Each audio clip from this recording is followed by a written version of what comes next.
আচ্ছা, একবার ভেবে দেখুন তো, এই প্রচণ্ড গরমের মধ্যে যদি এমন একটা জায়গায় বেড়াতে যেতে পারেন যে জায়গাটাতে একসাথে বরফে মোড়া পাহাড় আর বরফে মোড়া রাস্তা দুটোই একসাথে পেয়ে যাবেন।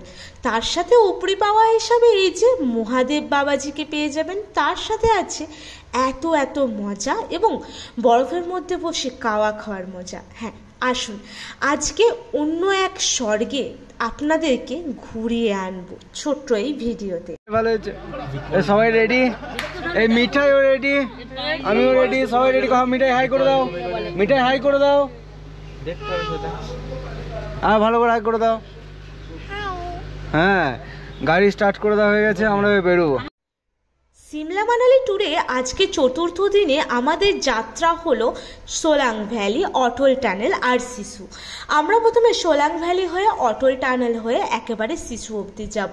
সেখানে যদি বরফ না পাই, আশা আছে কোকসার যাওয়ার, বাট সিসুতে যদি বরফ পেয়ে যায় আর কোকসার অবধি যাব না। প্রথমেই তোমাদেরকে যেতে যেতে ড্রাইভার দাদা একটা নির্দিষ্ট জায়গায় দাঁড়িয়ে স্নো স্যুট পরিয়ে দেবে, যার দাম পড়বে মাত্র 250 টাকা করে পার পার্সন। আর তার সাথে অ্যাটাচ থাকবে পুরো স্যুট, গলা থেকে একদম পা অবধি, তার সাথে একটা বুটও থাকবে। সাথে এক্সট্রা সানগ্লাস যদি নিতে চাও সেগুলো 100 টাকা করে আলাদা চার্জেস পড়বে।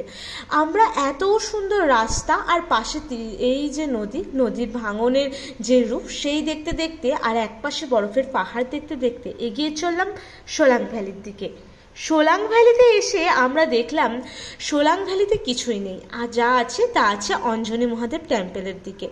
আমাদের খুব ইচ্ছা ছিল প্রথম থেকেই যে এই অঞ্জনি মহাদেবের মূর্তিটাকে দর্শন করার, তাই এখান থেকে আমরা এই যে গাড়িগুলো আমরা ভাড়া নিয়েছিলাম। হ্যাঁ, এই দৃশ্য মানে এই সংক্রান্ত যদি কোনো ডিটেলসে জানার দরকার থাকে তাহলে এর ভাড়া এবং ডিটেলস সংক্রান্ত আমি একটু ডেসক্রিপশন বক্সে দিয়ে দেবো, তোমরা চাইলে দেখে নিতে পারো। টুক করে ডেসক্রিপশন বক্সটা খুলে আর বক্সে একটা ছোট্ট লিঙ্ক দেওয়া থাকবে, সেটা ক্লিক করে পুরো এই আজকের বরফের যাত্রাটা একেবারে পুরোটা দেখতে পারো তোমরা, আর এনজয় করতে পারবে। দেখো, আমরা মোটামুটি একটা গাড়ি মানে দুটো গাড়ি ভাড়া করেছিলাম, যেহেতু 4 জন ছিলাম, প্রত্যেকটা গাড়িতে 2 জন করে চেপে এগিয়ে চললাম মহাদেবের দিকে।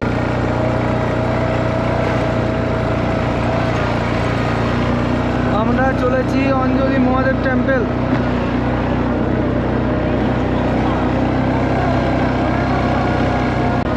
এই যে তোমরা দেখতে পাচ্ছ ঘোড়া যাচ্ছে। হর হর মহাদেব। ভাইয়া थोड़ा धीरे चलाए, धन्यवाद। चढ़ाई ज़्यादा है। ठीक है भैया।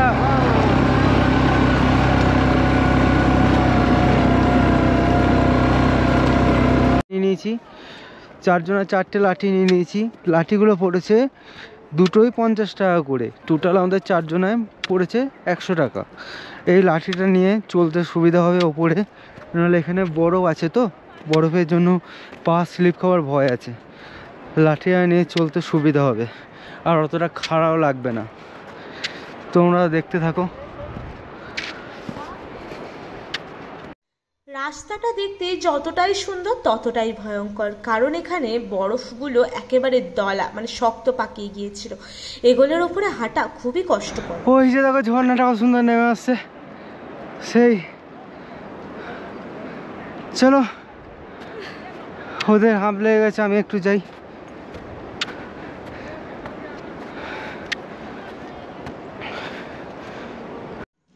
আমাদের হনুমান মহাদেবের মা অঞ্জনি নাম অনুসারেই এই জায়গার নাম হয়েছে অঞ্জনি মহাদেব টেম্পল, কারণ হনুমানের মা অঞ্জনি দেবী এইখানেই কিন্তু ধ্যান করেছিলেন মহাদেবের দর্শন পাওয়ার জন্য, আর মহাদেব তার তপস্যায় সন্তুষ্ট হয়ে তাকে স্বয়ং দর্শন দিয়েছিলেন। তারপর থেকেই এই জায়গার নাম হয়ে ওঠে অঞ্জনি মহাদেবের স্থান, আর মহাদেবের মূর্তির নাম হয়ে ওঠে অঞ্জনি মহাদেব টেম্পল। অবশেষে বাবা মহাদেবের দেখা পেলাম। চারপাশের বরফগুলো কেটে পুরো মাঝখানের তলায় ওই যে মহাদেবকে বের করে আনা হয়েছে। এখনো অবশ্য এই জায়গাটা পুরো বরফে ঢাকা থাকে, তবে হ্যাঁ, এপ্রিল মাসের শেষ দিক থেকে কিন্তু জায়গার বরফ গলতে শুরু করলে এই জায়গাটা আরও সুন্দর হয়ে ওঠে। তবে এই বরফের মধ্যে হ্যাঁ একটু কষ্টকর হলেও ওপরে উঠে এসে দৃশ্যটা খুবই সুন্দর ছিল। তারপরে এই যে সদস্যগুলোকে এই গোটা বরফের রাজ্য জুড়ে তোমরা দেখতে পাবে, যাদেরকে দেখতে এতটাই কিউট, দেখলে মনে হবে যেন নিয়ে চলে যাই ঘরে একেবারে সঙ্গে করে। তো এদেরকে দেখে তারপরে আমরা চলে এলাম ছোট্ট একটা ম্যাগির দোকানে, যেখানে একটু ম্যাগি আর চায়ের চুমুক দিয়ে আবার আমরা বেরিয়ে পড়তে চলেছি ওই যে আমাদের অটল টানেলের দিকে। আমাদের দর্শন সব হয়ে গিয়ে আমরা আবার ফিরে যাচ্ছি। আর তোমরা গাড়িতে উঠে আবার তোমাদের সমস্ত কিছু দেখাবো। এই উঠে পড়ছে আমাদের গাড়ি। ভয় লাগছে যে এরকম উল্টে যাবো বা কিছু, মানে এই দাদাদের গিয়ে গিয়ে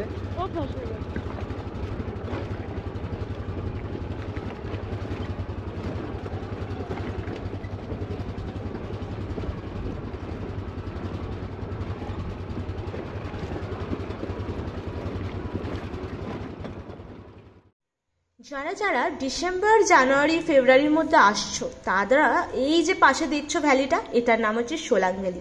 এখানে প্রচুর পরিমাণে বরফ পেয়ে যাবে আর অ্যাক্টিভিটিসও পেয়ে যাবে। আর তখন অটল টানেল কিন্তু বন্ধ থাকে। কিন্তু এখন মানে আমি এসেছিলাম এপ্রিল মাসে, তাই এই সময় কিন্তু বরফ মোটামুটি সোলাং ভ্যালির একেবারে নেই বললেই চলে। তাই এই জায়গায় যেহেতু কোনো রকম অ্যাক্টিভিটিস করতে পারবে না, তাই সামনে অটল টানেল খুলে দিয়েছিল আর আমরা এগিয়ে চললাম সেই অটল টানেলের দিকে। দূর থেকে দেখতে পাওয়া ওই বরফে মোড়া পাহাড়গুলো মনে প্রচুর তৃপ্তি দিচ্ছিল। সামনে এগিয়ে চলেছে অটল টানেলের দিকে। আর এই যে আমরা যখন যাব ভেবেছিলাম, ঠিক তার কয়েকদিন আগে পর্যন্ত এই জায়গাটাতে প্রচুর বরফের বৃষ্টি হচ্ছিল, একদম অনাকাঙ্ক্ষিতভাবেই। কারণ কোনো কোনো বছর এই জায়গাটাতে কিন্তু বরফ পাওয়া যায় না এই সময়। ফেব্রুয়ারির মাঝামাঝি দিক থেকেই বরফ গলতে শুরু করে। দেখো আমরা চলে এসেছি সেই বহু প্রতীক্ষিত অটল টানেলের সামনে। এখান দিয়েই যাওয়া যায় রোথাংয়ে। আর এই জায়গাটা কেন তৈরি হয়েছে জানো তো? এই অটল টানেলটা তৈরি হয়েছে যাতে যাত্রীরা খুব সহজেই যে কোনো সময়ে অটল টানেল পেরিয়ে রোথাং অবধি যেতে পারে। হ্যাঁ, রোথাং অবধি না গেলেও অন্তত শিশু, কোকসার এই জায়গাগুলোয় যেতে পারে। অন্যান্য সময় যখন এই অটল টানেল তৈরি হয়নি, সেই সময়ে পাশে একটা সরু রাস্তা দিয়ে যাওয়া হতো অটল টানেল পেরিয়ে রোথাং এগুলোয়। তো সেই সময় যেহেতু প্রচুর অসুবিধা হতো স্নোফলস হলে, তো তার জন্যই এই অসুবিধা এড়ানোর জন্যই এই অটল টানেল স্থাপন হয়েছে। খুব সুন্দর লেগেছে। অটল টানেলে ঢোকার এবং বেরোনোর যে দুটো দৃশ্য একেবারে আলাদা, যা বর্ণনা করা যাবে না। আসুন, আর মুখে বর্ণনা করে নয়, একেবারে ক্যামেরার মাধ্যমে বর্ণনা করে আপনাদেরকে দেখাই বা তোমাদেরকে দেখাই পৃথিবীর ওপারের স্বর্গর দৃশ্যটা।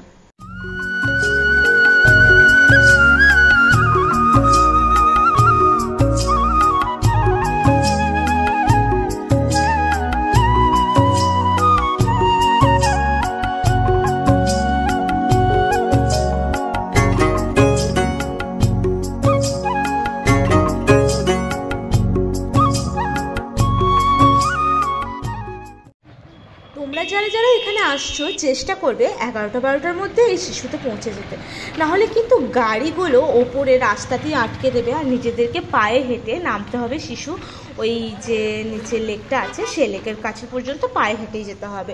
হেঁটে নামাটা খুবই সহজ, বাট হেঁটে ওঠাটা খুবই কষ্টকর। তাই বলবো একটু তাড়াতাড়ি আসতে, যাতে গাড়ি সমেত নিজেরা একেবারে নিচে অবধি যেতে পারো।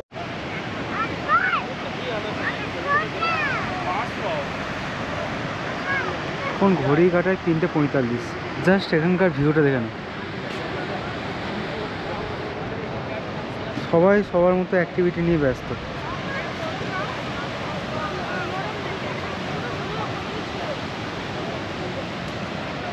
হ্যাঁ, ভাই আর মিঠাই কি করছে দেখো।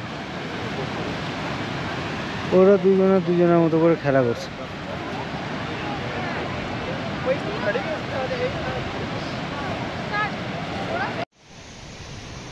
এখানে কি করছো কি তুমি?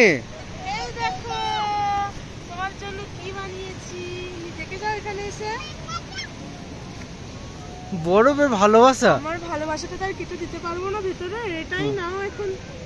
ঠিক আছে, এবার শর্ট করো।